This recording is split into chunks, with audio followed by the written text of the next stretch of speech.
안녕하세요. 편안부동산입니다. 해운산업은 안보와 직결되어 포기될 수 없습니다. 국적선사인 한진해운이 파산하고 현대상선도 침몰 직전까지 갔습니다.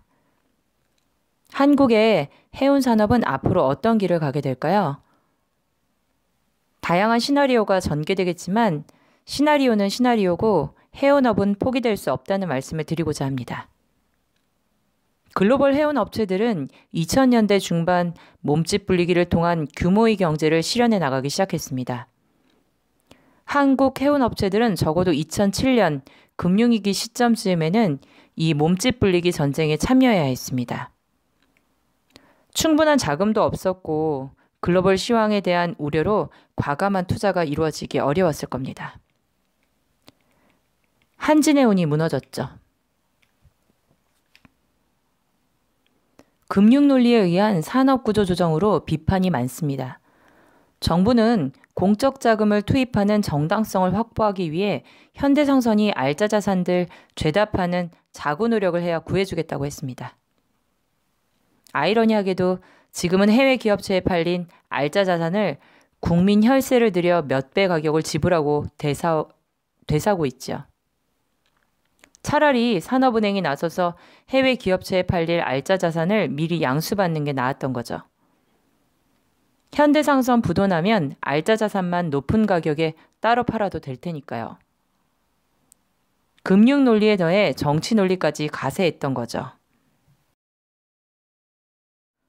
저는 해운산업을 안보 논리로 접근하려고 합니다. 한진해운과 현대상선은 문제가 많았죠. 첫 번째는 말씀드린 것처럼 글로벌 상위 선사들과의 몸집 불리기 경쟁에서 도태되었죠. 금융위기 시에 몸집 불리기를 하고 경영정보 시스템을 개선해서 원가 경쟁력을 갖추었어야 했는데 이 시기를 놓친 부분이 있습니다. 두 번째는 글로벌 물동량이 감소할 때를 대비하지 않았다는 점이죠. 국제금융위기 이후에 근 10년간 세계 물동량은 회복되지 못했습니다. 과도한 용선료 부담과 원가 경쟁력 저하로 그나마 있던 물동량도 지켜내지 못하고 글로벌 상위 선사들이 가져갔고요. 세 번째는 지속적인 저운임에 글로벌 유가가 회복세를 보이면서 원가 부담 증가한 부분이 국내 해운업체들의 적자를 누적시켰죠. 네 번째는 한진해운 붕괴 후 현대상선 같은 경우는 제휴를 추진할 해운동맥이 마땅치 않았습니다. 현대상선의 규모가 너무 적어 어느 해운 동맹에도 제대로 낄 수가 없었던 것이죠. 이 악재들은 다른 듯 하지만 실은 하나입니다. 규모의 경제입니다. 그렇다면 우리의 국적선사가 해야 할 일은 너무 뻔합니다. 이란은 규모의 경제를 실현하는 것입니다.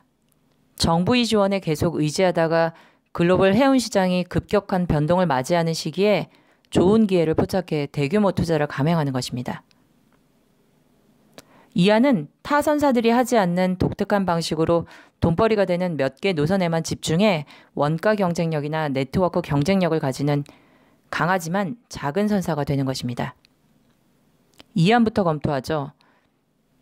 국적 선사가 비주류 선사로 작지만 강한 선사로 경쟁력을 유지하는 방안은 한국 정부가 원하는 바가 아닙니다. 수출로 벌어먹고 사는 나라에 다양한 항로를 가진 국적 선사가 없다는 것은 한국 제품의 운송비 상승을 초래할 수 있고 다시 이것은 한국산 제품의 원가 경쟁력을 약화시킬 수 있기 때문입니다. 이제 이란을 검토하죠. 규모의 경제. 한국 정부는 국적 선사를 포기하지 못합니다. 앞에서 언급한 수출 주도형 경제 구조가 표면적인 첫 번째 이유입니다. 한 가지 더 추가하면 항만 인프라와 관련된 일자리를 포기하기는 어렵습니다. 국적 선사를 포기하면 항만 인프라 관련 일자리들이 줄고 항만 노동자들이 들고 일어설 것입니다. 일본 제국주의 시절에 식민지 백성들임에도 노동쟁이를 했던 분들인데 민주주의 정부에서야 말해 무엇할까요? 이 부분에서는 다소간 정치 논리가 들어가는 거죠. 정부가 국적선사를 포기하지 못하는 가장 중요하지만 눈에 보이지 않는 부분은 안보와 관련된 부분이지 않나 하는 추측을 합니다. 한국은 아직도 전쟁 중입니다. 휴전은 잠시 쉬어가는 텀일 뿐입니다. 잠시 쉬어가는 텀이 늘어지다 보니 한국이 내전 중이라는 사실을 잊어버린 거죠. 엄연히 우리는 한국 전쟁 중에 있습니다. 선진국에 여행 갔을 때 외국인이 당신 어느 나라에서 왔어요? 라는 질문에 한국에서 왔습니다. 라고 대답하면 그 다음 화제는 북한 문제를 이야기하고 더불어 북한의 전쟁 위협과 그 위협 속에서 살아가는 불안스러움에 대해 이야기합니다. 마치 아프리카나 중동의 내전 중인 나라에서 온 사람에게 하듯이요. 있어선 안 될 일이지만 남북한이 전쟁 재개하게 되거나 이에 준하는 사태에 처했을 때 한국은 필요한 식량과 군수품 등 전시물자를 해외로부터 들여와야 할 것입니다. 주요 군수시설이 전쟁 발발과 거의 동시에 파괴될 테니까요. 머스크가 싫어서 올까요? 아님 하팍로이드가요? 전쟁이 일어나면 적성국 측에 서게 될 중국 선사인가요? 왜죠? 그네들이 왜 자기들의 배와 선사들의 목숨을 희생할 각오를 하면서까지 전쟁 중인 국가로 항해해야 할까요? 아마도 전시와 이에 준하는 사태가 발생하면 한국은 해외 선사에게 선원들의 생명에 대한 비용과 선박을 소실했을 때의 비용까지 부담하고 여기 이문까지 붙여 한국으로 배를 띄워달라고 애걸해야 할걸요? 그런데 애걸하면 올까요? 냉전 시기에는 인연과 동맹이라는 순진한 생각에 한국을 도와줬을지 모르지만 지금은 그렇지 않다는 것을 우리 모두가 너무 잘 알고 있지 않아요? 그렇다면 국적선사를 유지해야 하죠. 혹자는 한국 해군이 충분한 수송선을 확보하면 되지 않느냐고 하겠죠. 한국 해군이 충분한 수송선을 확보하고 이를 유지관리하는 비용이 1년에 얼마나 들까요? 현대상선의 누적 적자는 해군이 수송선을 확보하고 확보된 수송선을 늘리면서 유지하는 비용의 10분의 1이나 될까요? 해군도 공무원 인건비 지불해야지, 배는 감가상각해야지, 유류비 내야지, 공공분야의 비효율은 발생하지. 그나마 유지 관리라도 제대로 돼서 전시에 제대로 운항이나 되면 좋을 겁니다. 전쟁이 나서 발 동동 구르고 있는데 시동이 걸리지 않는다고 하면서 보고라인 죄다 거쳐서 보고하고 책임론 공방지라고 한참 지나 문제 해결에 시동 걸면 아마 전쟁 끝날 겁니다. 그냥 국적선사를 매년 1조 원씩 적자 내도록 하면서 유지하는 것이 비용 효과적이고 안보 효과적일 것입니다. 정부와 산업은행이 밑빠진 독에 물 붓기라는 비판을 가하는 분들이 계십니다. 한국의 국방비 전액은 밑빠진 독에 물 붓기입니다. 미국을 제외한 모든 국가들의 국방비 전액은 밑빠진 독에 물 붓기나 다름없습니다. 한국의 한 해 국방비 예산이 얼마일까요? 그나마 국적선사는 안보의 이익을 담당하면서 언젠가 수익을 낼 수 있다는 가능성이라도 있지 않나요?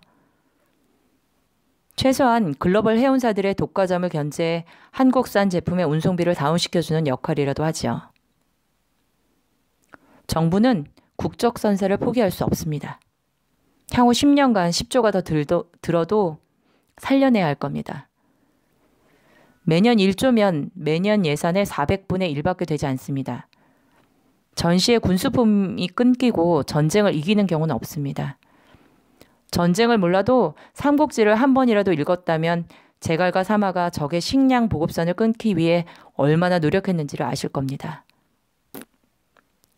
군수품 보급이 전쟁의 승패를 가르기 때문입니다.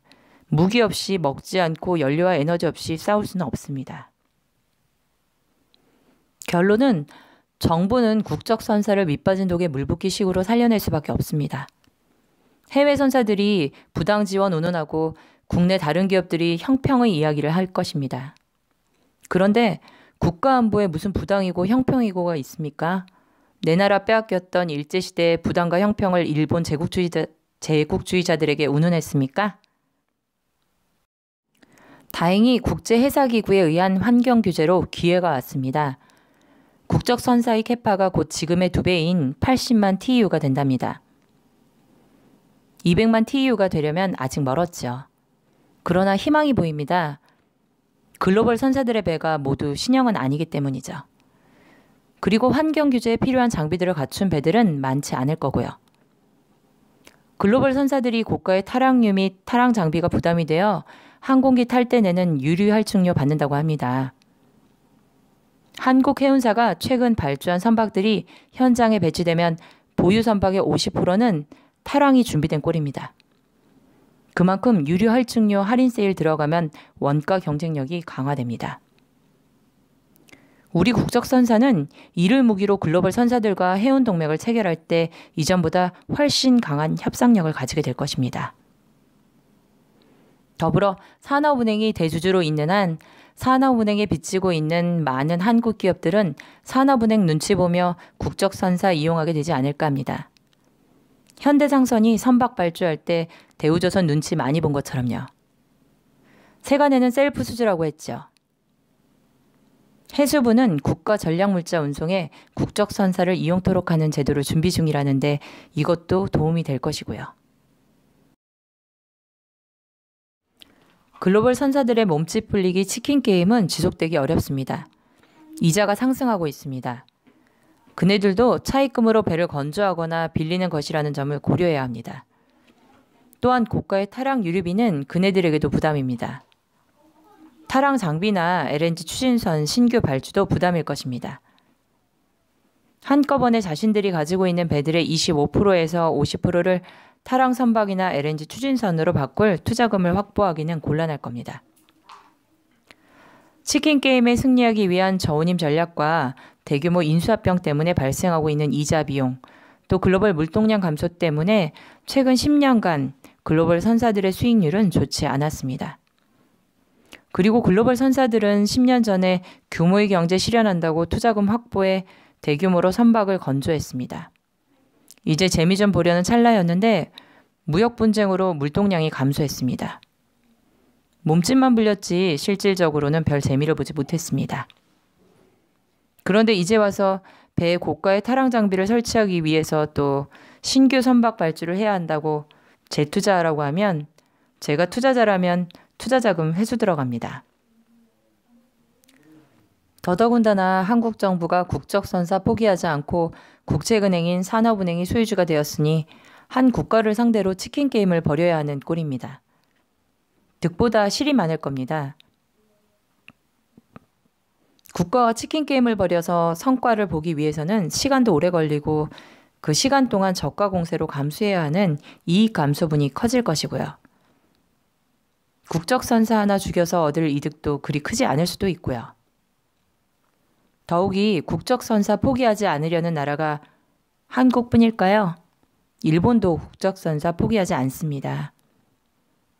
이들 나라의 국적선사 제하고 글로벌 1, 2, 3위 빼고 나면 전 세계에 규모 있는 선사가 몇 개나 남는다고 치킨 게임에서 인수합병하고 수익률을 끌어올리나요? 치킨 게임 끝물 아닐까 싶습니다. 얼마 지나지 않아 운임이 상승하면서 국적선사가 이전과 다른 면모를 보여주리라 생각합니다.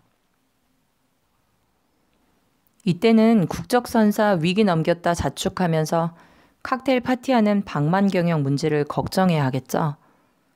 산업은행이 조선시황 살아나려 하니까 대우조선해양을 현대중공업에 재빨리 매각하듯 산업은행은 해운업 시황이 살아나는 대로 현대상선을 국내 우량기업에 재빨리 넘기면서 공적자금 회수해야 합니다.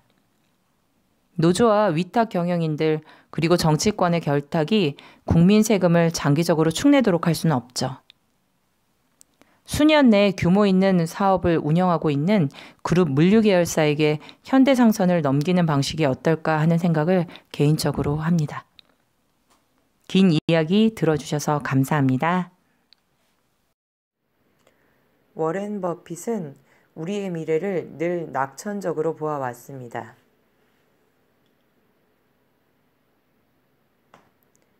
위기를 준비하고 잘 활용하시면 좋겠습니다. 좋아요, 구독, 공유에 감사드립니다.